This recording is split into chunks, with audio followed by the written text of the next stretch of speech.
Aloha, I'm Reverend Tim Lytle, Senior Minister here at Unity Church of Hawaii in Honolulu. And we are so grateful for all of you who watch us on our YouTube channel. We know with you that as you view these teachings and apply them to your lives, that it helps to build your life into the very best one that can be imagined. If you're ever in the area, please come and join us for a service, and please enjoy the message that you're about to watch. Aloha.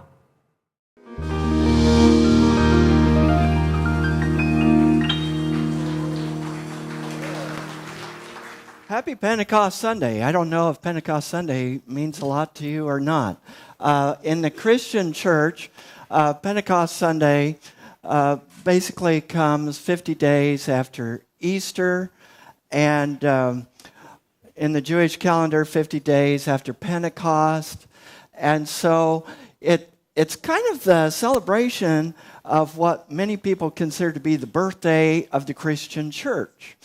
That what you had in the early days with Jesus around and then he was crucified, you had the followers running for cover.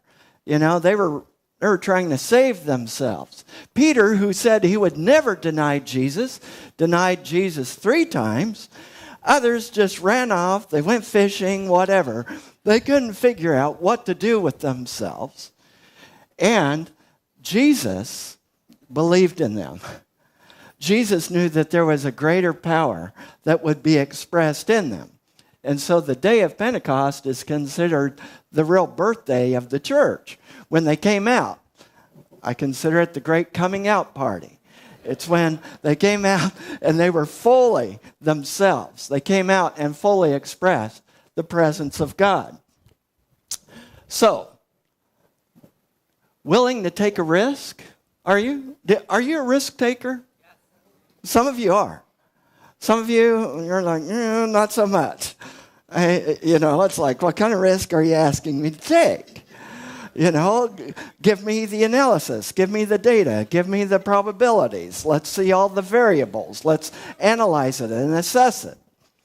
Others are like, whoop, I remember going on a trip with a youth group and we were doing some whitewater rafting or something, and we got to a bluff, to a cliff, and I don't know how deep the water was, neither did the person that was with me. And suddenly, boop, he just jumped off the cliff and jumped into the water.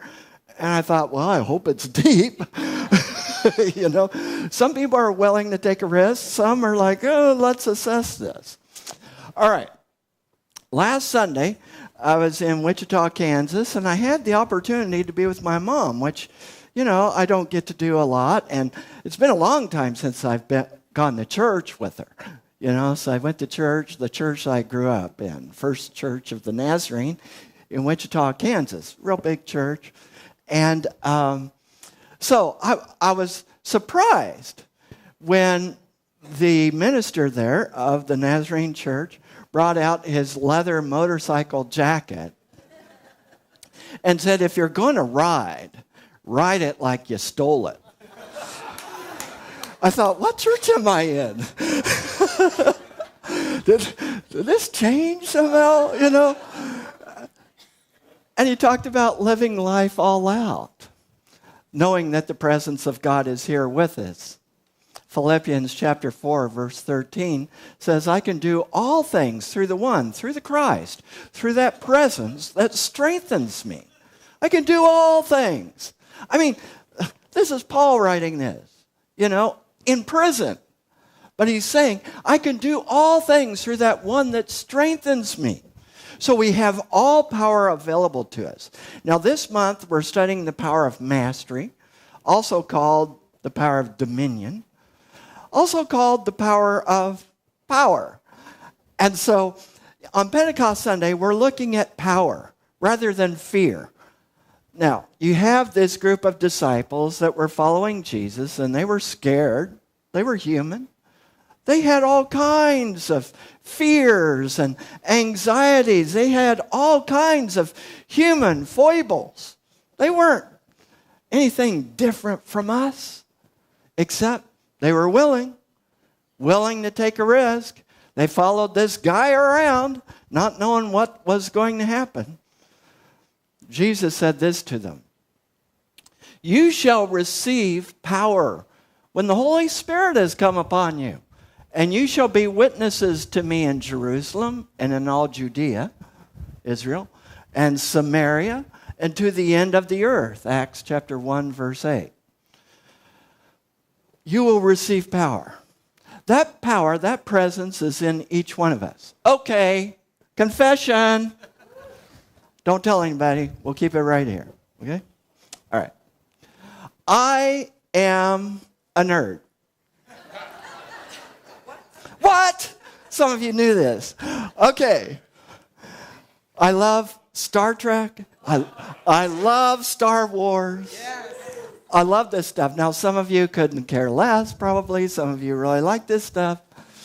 So, I'm on the plane coming back, and I'm doing lots of praying and chanting. Not because I'm fearful, but because, for me, riding on a plane is very meditative and peaceful. And so, I have my beads, and I'm chanting, and I'm chanting away. And, I'm chanting the whole trip from Wichita to Dallas.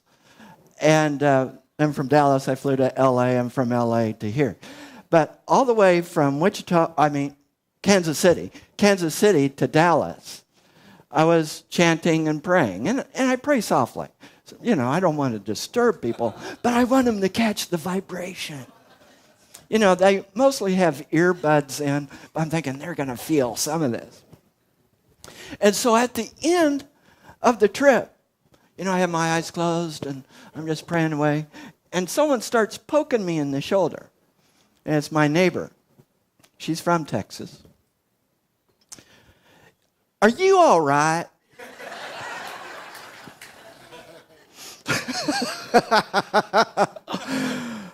I said, yeah, thanks for asking. I'm doing great. You don't like to fly, do you?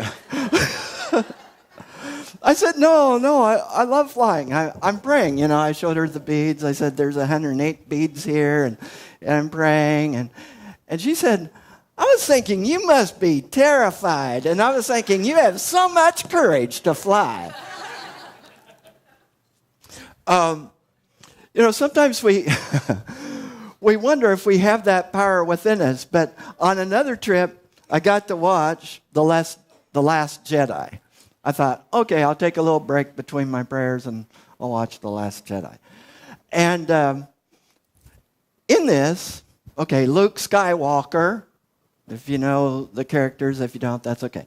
But Luke Skywalker, who is at this time an aged Jedi, is saying to this new young Jedi who really doesn't know she's a Jedi really yet, he said, and I'm paraphrasing, he said, you know what? You think that this power is just in the Jedis, this force. It's in everything. It's in everybody. Everybody has this power. I thought, sounds like a unity message. And it's true. All of us have this power within ourselves. All of us have this presence, this power within ourselves. And so at one point, Luke says, okay. So he has Ray, this young apprentice, do some deep breathing. And he said, feel the force. Feel this, he doesn't say this presence, but that's what I call it. Feel this force all around you that interconnects all things. It's in all living things.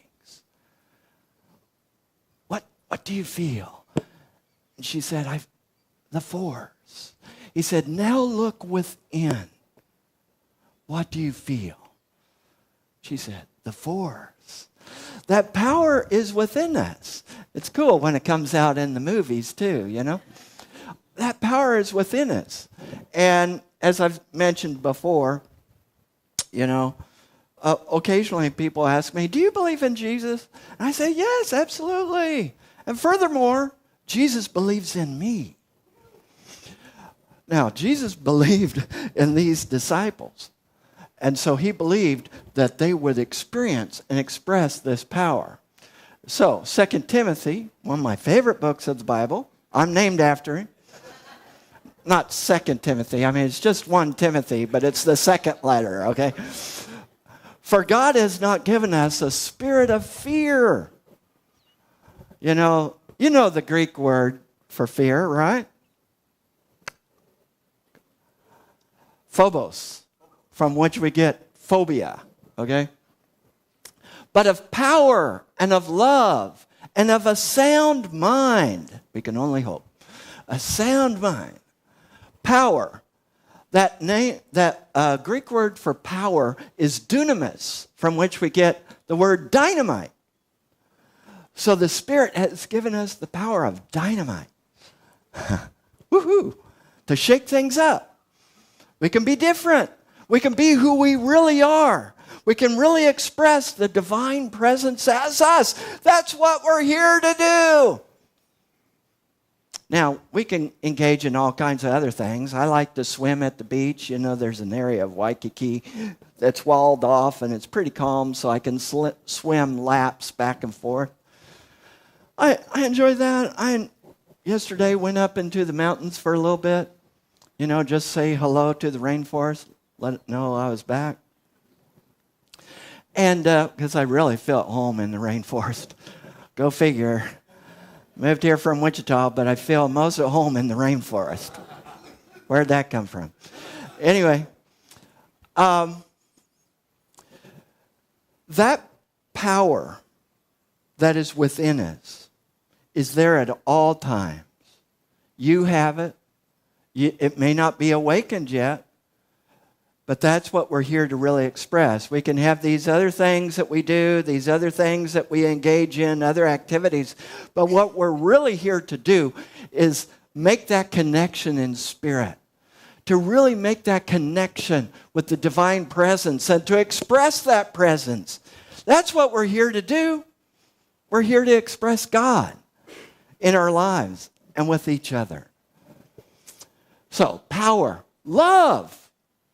So, before you do something, you can ask yourself, is love involved in this? What I'm about to do? Is love involved? And a sound mind. Is this something that is really grounded in spirit, in understanding? So I want to ask you some questions. Questions to ask regarding your dreams, direction, and vision. I don't know, maybe you don't care. Maybe you just want to float along in life. You don't care. You'll just do whatever, whatever comes up, just let it roll.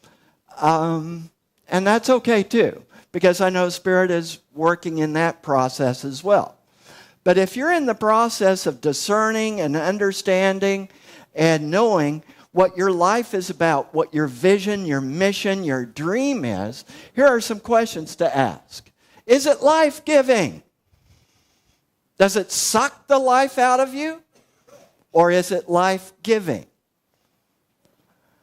Does it bring joy to yourself, to others? Does it bring joy to your life? I mean, if joy isn't involved, I'm out. If joy isn't involved, I'm out. For me, it has to be life-giving. It has to help bring about joy. Does it help others as well as yourself?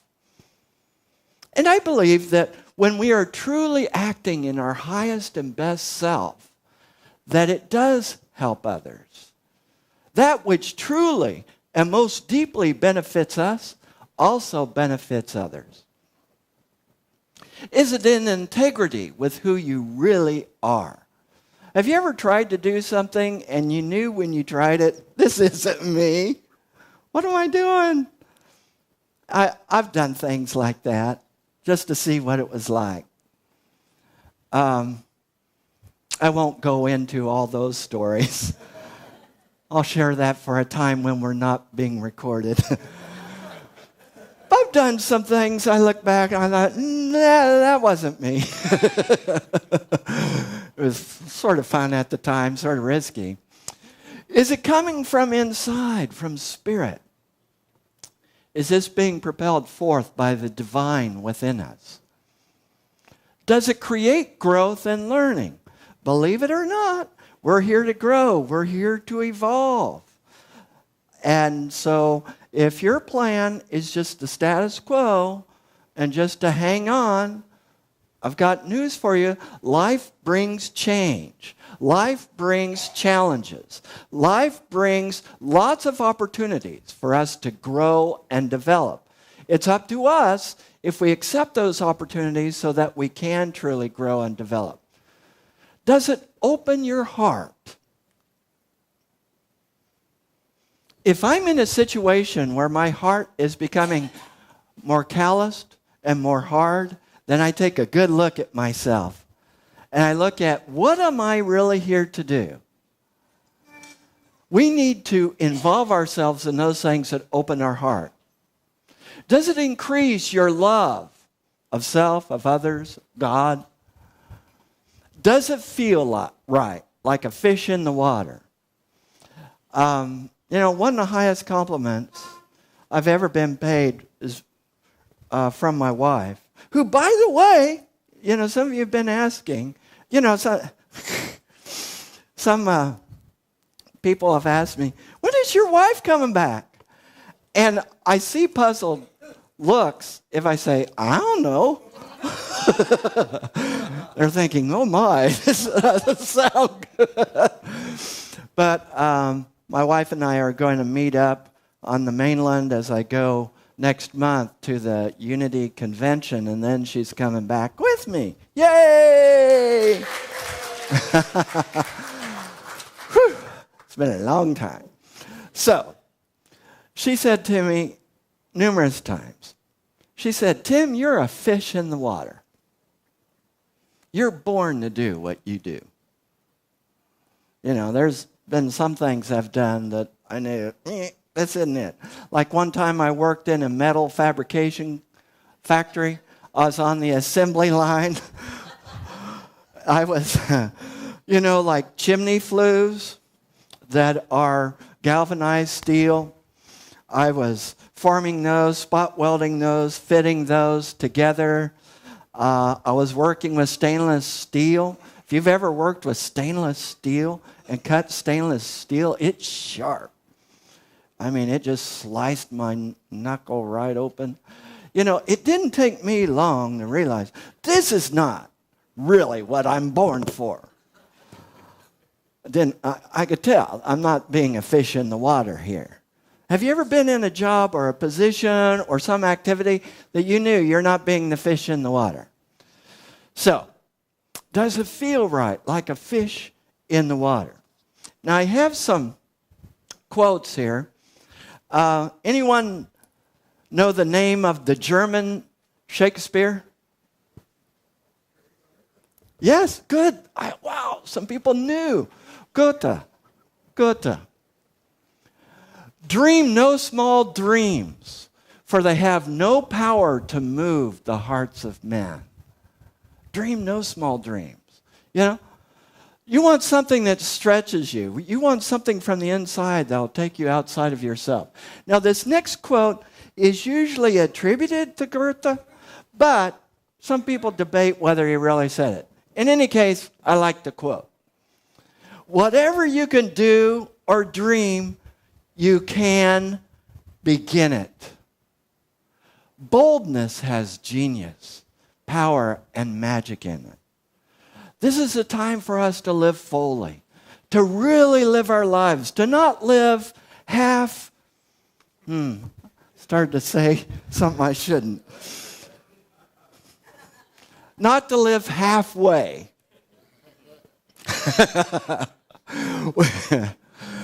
Sometime I'll have a creative service where I'll say everything that I usually edit out, and you'll get to hear how my mind really works.